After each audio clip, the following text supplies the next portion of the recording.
Hello আমার মিষ্টি বন্ধুরা, তো সকাল সকাল আমি মামামকে নিয়ে চলে এসেছি তেল মাখাতে। ও কিন্তু তেল মাখতে স্নান করতে ভীষণ পছন্দ করে, দেখতে পাচ্ছ তোমরা নিশ্চয়ই যে ও কতটা খুশি। বাট কেন জানি না ওকে তেল মাখাতে বা স্নান করাতে গেলেই আমাকে বিভিন্ন রকমের বাধা বিপত্তির সম্মুখীন হতে হয়।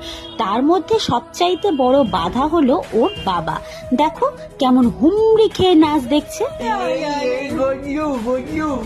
গজলু একটু আজু করে দিই নাকি জড়িয়ে চলছি আজু করে দিই নাকি একটু আজু দিয়ে গজলু গজলু গজলু গজলু গজলু দেখো চলছি গজলু গজলু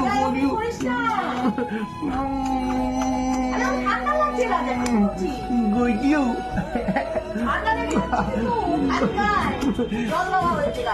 মোছানো হয়েছে